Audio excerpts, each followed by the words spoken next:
Bonjour à tous, comme d'hab, je me présente, je m'appelle Nadia Loriga, je suis une passionnée de tarot et je vous présente dans ces vidéos du mercredi soir les arcanes majeures. Et aujourd'hui, nous allons parler de la maison Dieu.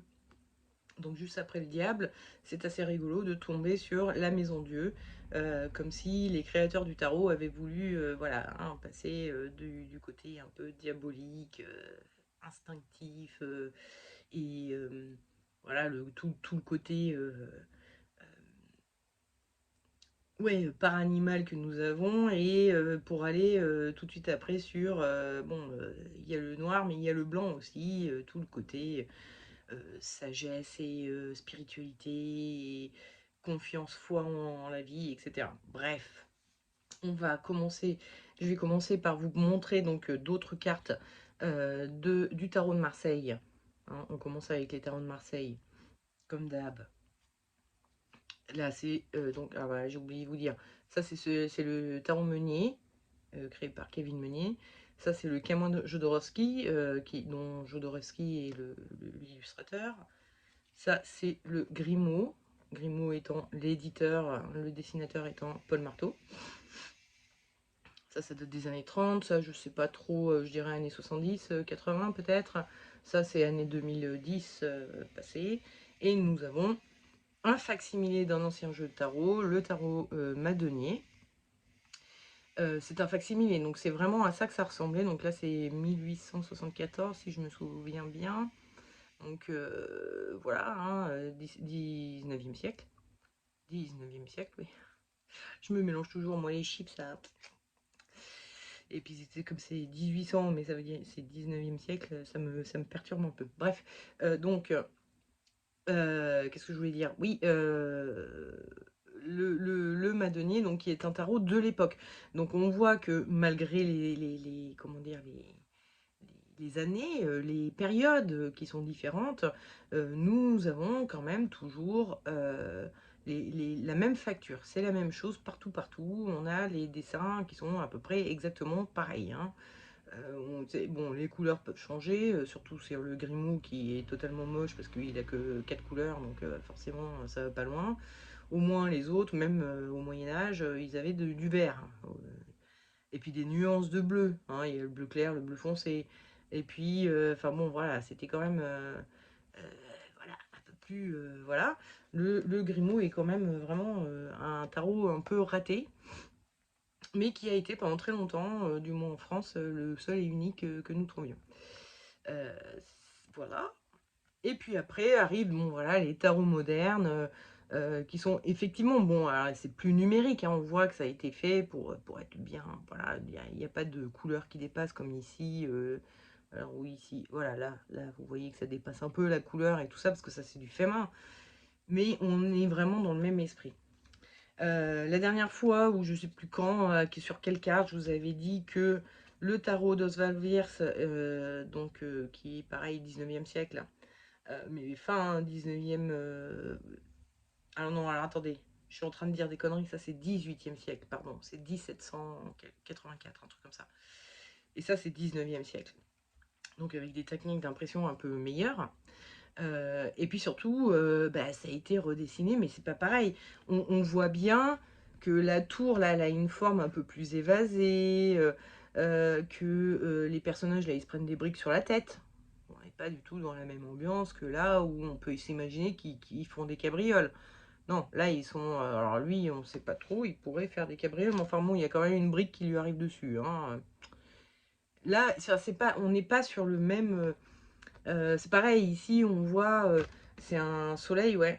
Un soleil et un espèce de forme d'éclair avec une flèche qui vient casser. Enfin, c'est pas pareil. Là, on est une espèce, on pourrait penser que c'est du vent, on pourrait penser que c'est de la foudre, on pourrait penser que c'est quelque chose de vaporeux, d'invisible. On peut s'imaginer ce qu'on veut. On pourrait penser que c'est une plume qui casse une tour.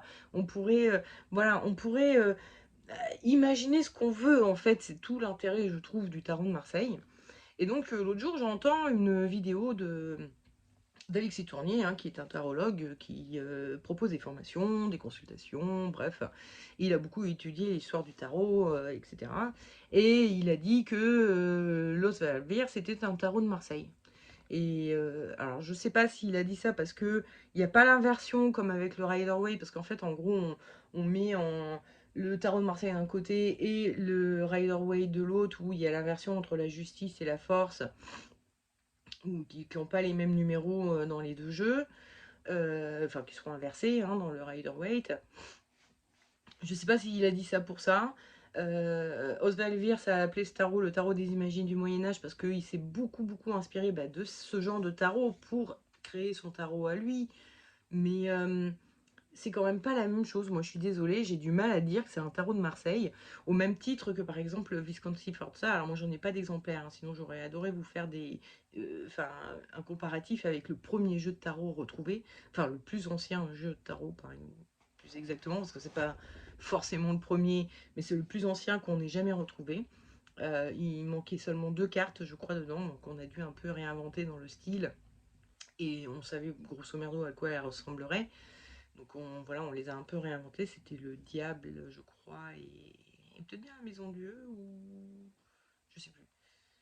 Euh, je sais plus. Enfin bon, bref, on s'en fout, c'est pas très important. Mais euh, pour moi, c'est pareil, c'est pas un tarot de Marseille, le Visconti Forza, parce que d'abord parce qu'il est antérieur au tarot de Marseille.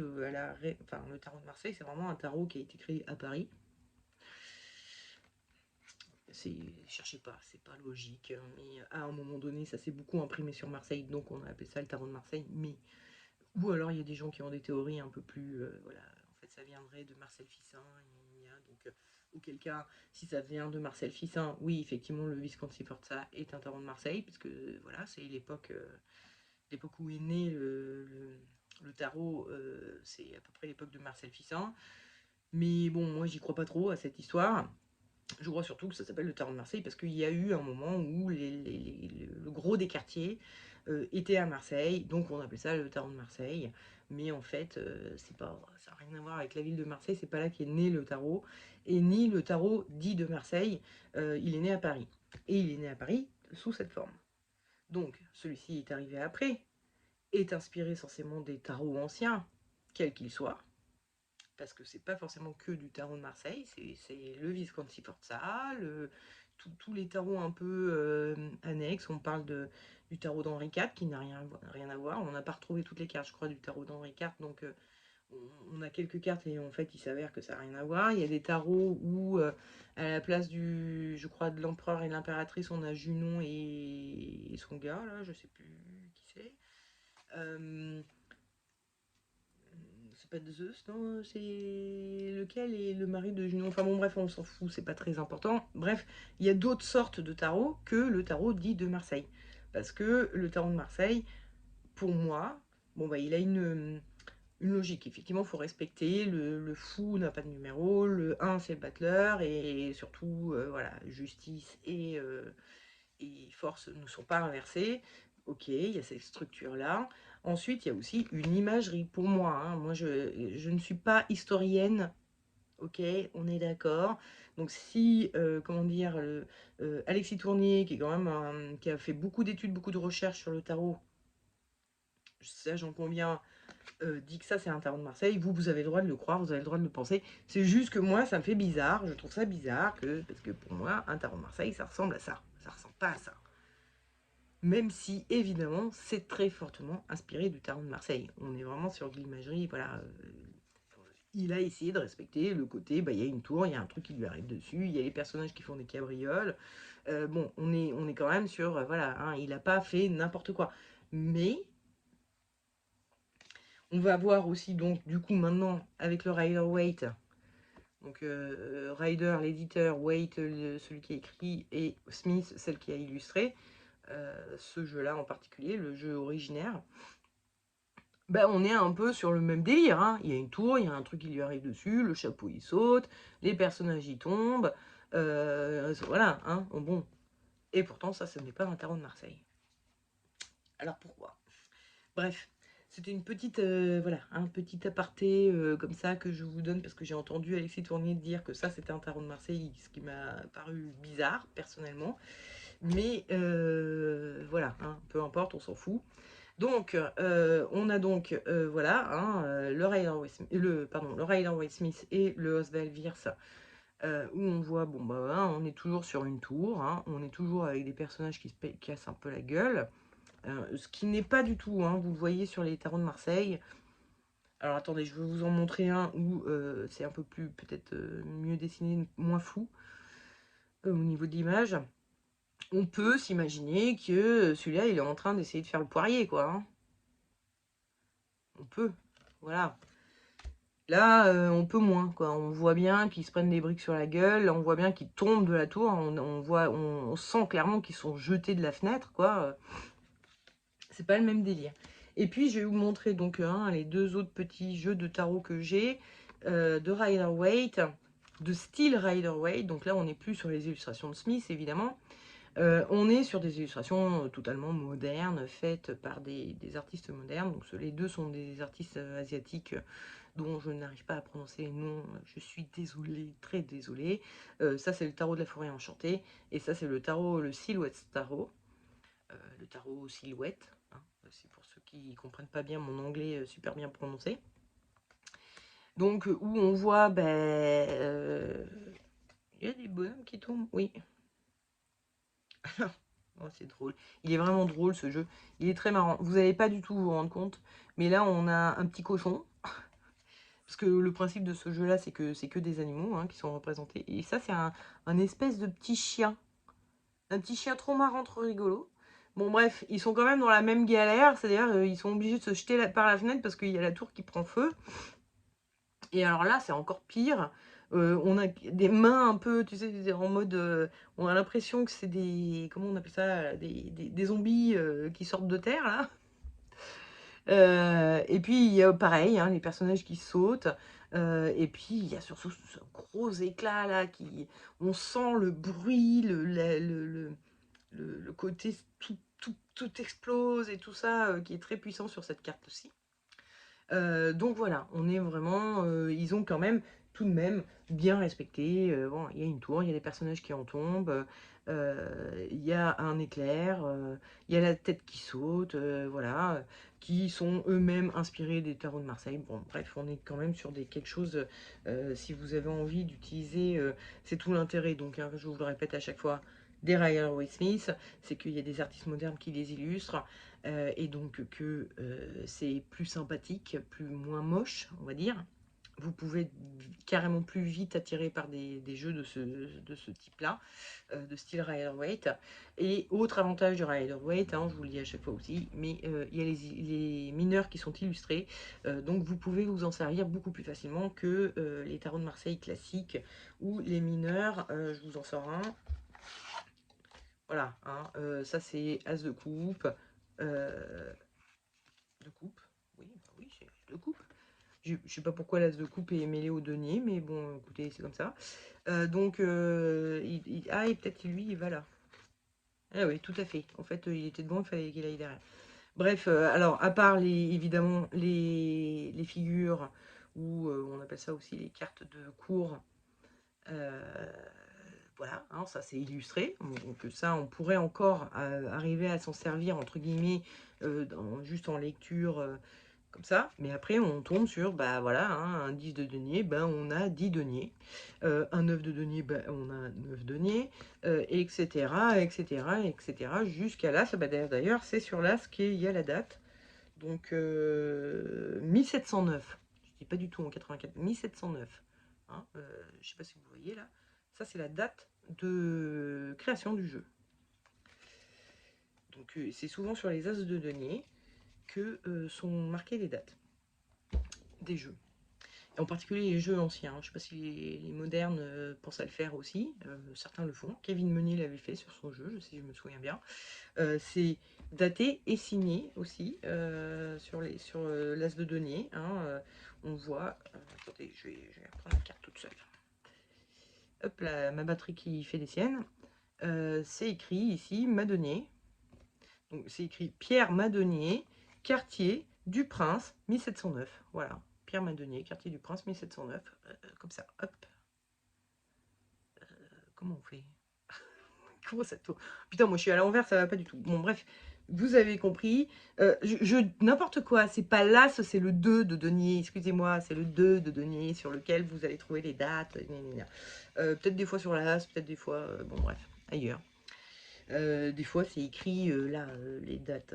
Ah bah d'ailleurs, lui, ouais, il a écrit copyright Kevin Monnier. Bon, peu importe. Alors, passons au côté. Je commence par quoi? L'initiatique ou comme ça viendra. Le côté initiatique, évidemment, de la Maison Dieu, ça va être. En fait, on pense à la tour de Babel avec la Maison Dieu. On pense au fait que quand on fait des conneries, ben on paye. Donc c'est un peu ça, hein, la tour de Babel, c'est ils ont voulu rejoindre les dieux et du coup Dieu les a punis en détruisant la tour, pour commencer. Voilà. Et puis aussi, ben, du coup, en les séparant, en faisant en sorte que tous les humains ne parlent plus la même langue. Et donc ils ne peuvent plus se comprendre et donc ils passent en mode, bah, il y a ceux qui parlent cette langue-là et puis ceux qui parlent cette langue-là et puis on n'est pas copains. Donc voilà, vous ne pourrez plus vous unir les uns les autres pour essayer de monter aussi haut que moi. Donc il y a tout ce côté un peu, bon bah voilà, les choses que tu fais vont forcément se retourner contre toi. Si tu fais du bien, bah, ça va se retourner en bien. Si tu fais du mal, ça va se retourner en mal. On a un principe en sorcellerie, particulièrement la Wicca, mais ça se fait aussi dans d'autres formes de sorcellerie de campagne, etc. On pense que toute l'énergie que l'on voit dans un sort, dans un acte magique, nous revient par 3 fois. Donc, si on fait de la magie dite noire, c'est-à-dire on veut faire du mal avec de la magie, bah forcément, ça va nous revenir au triple. Donc, on va s'en prendre plein la gueule. Et puis, bah, si on fait de la magie blanche, bah, au contraire, ce qui va nous revenir va être 3 fois meilleur. Il y a Natacha qui est streaming qui explique souvent. Alors, attendez, c'est quoi le principe? C'est euh, tout ce que j'envoie me revient. Non, bon, j'arrive pas à le faire. J'y repense la prochaine fois. Je vous recaserai ça dans une vidéo, mais elle a une façon de me montrer que ce que j'envoie, me revient par 3 fois. Je sais plus comment elle le fait avec ses mains. Elle fait un truc où on voit clairement que les trucs nous reviennent. Bref, c'est une pensée assez commune que toute l'énergie que l'on envoie, c'est un concept de loi de l'attraction aussi, hein, l'énergie que l'on envoie nous revient et elle peut même nous revenir amplifiée. En mode boomerang, vous lancez votre boomerang, au début il part tout doucement, mais avec les tournicotis, il revient avec beaucoup de force et il peut te revenir dans la gueule très fort. Donc voilà, hein, c'est le principe de tout ce que l'on fait nous retombe dessus à un moment donné. Faut penser aussi au fait que une maison Dieu, qu'est-ce que c'est? Au Moyen-Âge, une maison Dieu, c'est un hospice en fait. C'est un endroit où des religieux sont réunis pour soigner les gens. Et les gens malades viennent dans ces maisons-là, dans les maisons Dieu, pour qu'on prenne soin d'eux jour et nuit un petit peu. Quand ils ont besoin, donc on peut y aller pour bah, j'ai un bobo, genre j'ai mal aux dents, j'ai mal à une dent, allez hop, on te l'arrache et c'est bon, c'est fini. Mais on peut y aller aussi pour des séjours un peu plus longue durée parce que bah voilà, on est malade et il faut que quelqu'un prenne soin de nous tout le temps. Et la famille n'a pas forcément le temps, elle travaille, elle doit aller labourer les champs, je sais pas quoi, je sais pas quoi. Et puis de toute façon, ils ont un savoir-faire aussi que n'ont pas les familles.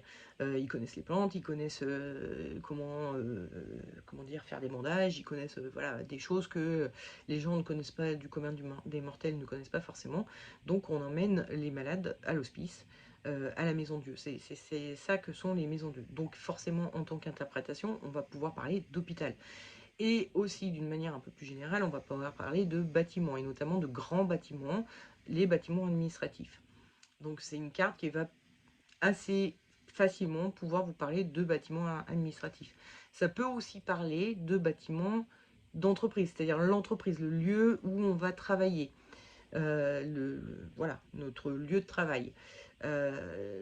Si tant est que votre lieu de travail est une entreprise, hein. Si votre lieu de travail c'est un coin dans votre salon, c'est pas pareil, hein. On n'est pas sur la maison Dieu là.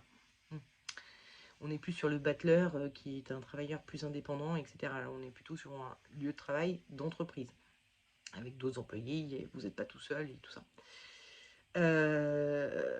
Après, comme je vous le dis toujours, il y a le côté un peu intuitif, il va falloir se mettre à la place des personnages, etc. Et puis il y a le côté plus concret, plus factuel, où on va regarder la carte. Quand on regarde la carte, on voit par exemple, on voit que la couronne, en fait, les créneaux qu'il y a en haut de la tour ressemblent à une couronne. Et elle saute. Donc ça peut parler de faire sauter un peu le patron, le chef de file, celui qui a la couronne. Ça peut parler aussi du couvre-chef qui saute, c'est-à-dire la tête qui saute, c'est le fait d'avoir... Euh, alors, ça peut être le mental qui s'ouvre, enfin le mental ou l'esprit ou voilà, la conscience, quelque chose, voilà, quelque chose qui s'est ouvert dans votre esprit. Mais ça peut être aussi le fait de perdre un peu les pédales, de perdre un peu la tête. Ça peut être le fait de, à un moment donné, je coupe le cerveau, je réfléchis plus. Voilà, hein, il y a toutes ces notions-là qui sont là, qui peuvent faire penser à toutes ces choses-là, quoi. Après, il y a évidemment, on voit une tour qui se prend, on suppose, la foudre. Excusez-moi, pardon. Qui se prend la foudre, et donc bon, il y a forcément une ruine, une catastrophe, quelque chose qui arrive, qui nous tombe dessus et qui nous tombe sur la tête, et voilà, qui fait des dégâts. Euh, Qu'est-ce qu'on pourrait voir d'autre? Il y a ça, les petits ronds qui sont de toutes les couleurs, hein. C'est le cas aussi dans les anciens jeux, hein. Kevin n'a pas inventé le truc, hein. C'est dans les anciens jeux, on a des petits ronds de toutes les couleurs. Ça peut faire penser à de la pluie, ça peut faire penser à de la neige, hein, ça peut faire penser qu'il va faire un sale temps, hein. Si votre question c'est quel temps va faire, vous pouvez vous dire, a priori on a soit de l'orage, soit au moins de la pluie, quoi, parce que avec l'éclair on peut penser à de l'orage aussi, évidemment. Mais bon, ce qui serait bizarre de poser ça comme question à un tarot, hein, je le concède, mais voilà, hein, ça peut faire penser à de la pluie, mais ça peut aussi faire penser à des cotillons. Donc c'est une carte qu'on va pouvoir interpréter dans ses aspects positifs, comme une carte de fête. Et on voit d'ailleurs que ces personnages-là, lui, on dirait qu'il est en train d'essayer de faire le poirier, ils sont en train de faire des acrobaties comme s'ils étaient en train de rigoler, s'amuser, de courir dans l'herbe et tout ça, quoi. Donc on pourrait penser clairement au fait à faire une fête. Et ce chapeau qui saute pourrait faire penser à une bouteille de champagne qui saute. Ça pourrait faire penser aussi, d'une façon un peu plus triviale et graveleuse, on ne sait pas si ça rentre dedans ou si ça sort. On pourrait penser à quelque chose qui sort de façon assez subite comme ça, dans un esprit de fête et de jouissance. Vous voyez ce que je veux dire. Mais effectivement, ça peut faire penser à une éjaculation. Et donc à des problèmes liés à la fertilité masculine ou à l'impuissance, la puissance au contraire, enfin voilà, liée à la sphère génitale masculine. Après, si on regarde aussi, on voit que là, ce personnage est à l'intérieur et celui-ci est à l'extérieur. On peut penser aussi à une forme de séparation. C'est vraiment, bon, ben moi je reste ici et toi tu t'en vas. Et comme il y a ce côté un peu où il y a quelque chose d'un peu dramatique et tout ça, ça peut faire penser à une séparation. D'un point de vue plus, comment je disais, intuitif, si vous vous mettez à la place des personnages. Alors, bon, faites pas le poirier, surtout si vous avez un certain âge et que c'est plus trop de votre âge, hein, de faire des poiriers, mais mettez-vous comme ça, imaginez que la foudre tombe sur la tête d'une tour, vous entendez donc la pierre qui pète, qui explose, vous entendez en plus, bon voilà, vous avez tout ce côté, il pleut, c'est de l'orage et tout, il y a le tonnerre, et puis enfin, vous avez l'éclair et ensuite un bruit de tonnerre. Imaginez tout ça et vous voyez déjà, bon, il y a tout ce côté bruyant qui est là avec cette carte-là. C'est une carte qui va parler de bruit, mais pas de bruit sympathique, hein. On n'est pas sur de la musique ou je sais pas quoi. On est sur du bruit, quelque chose qui fait du bruit et qui vous casse les oreilles. Donc on est plus sur des travaux dans la maison d'à côté qui vous empêchent de travailler toute la journée, quoi. Et puis, il y a aussi le côté surprise, c'est-à-dire on se fait surprendre. C'est pour ça qu'il se retrouve à faire à se retrouver à faire des galipettes parce qu'il a été totalement surpris, le personnage là, enfin les deux. Parce que c'est d'un coup d'un seul, l'éclair, ça arrive comme ça, hein, sans prévenir. C'est totalement instantané et super. Papao. Donc il y a ce côté très.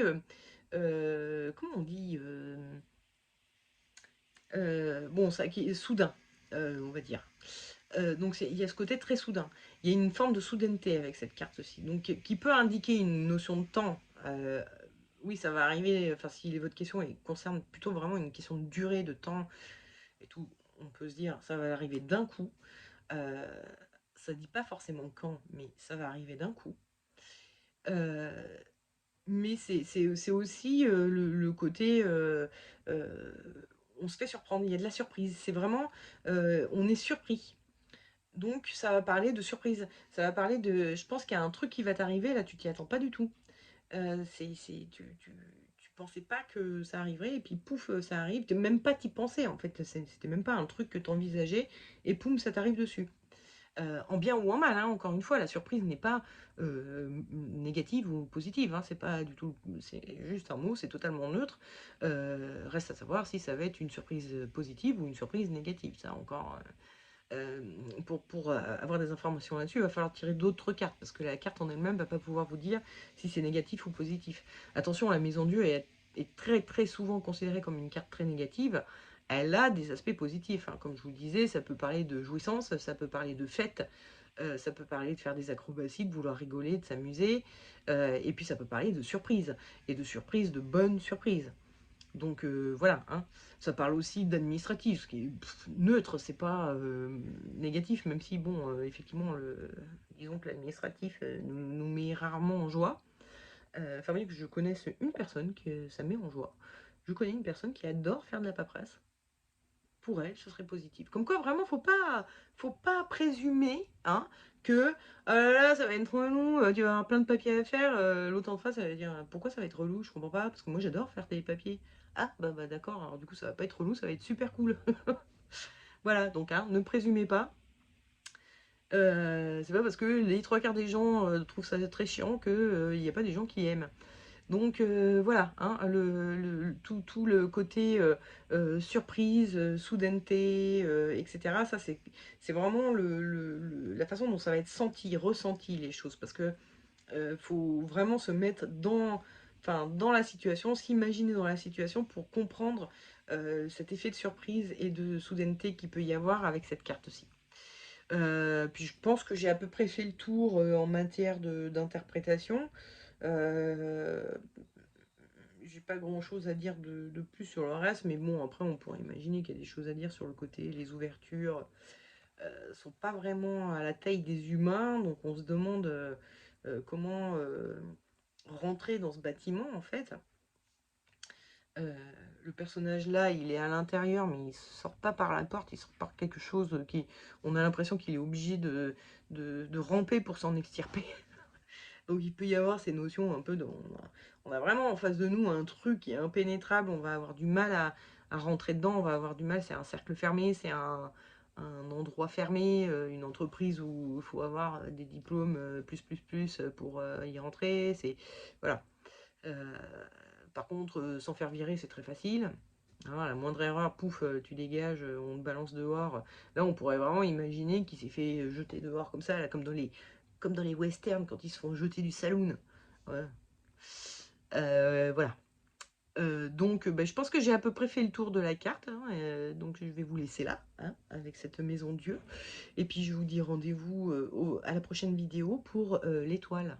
Voilà. Ciao.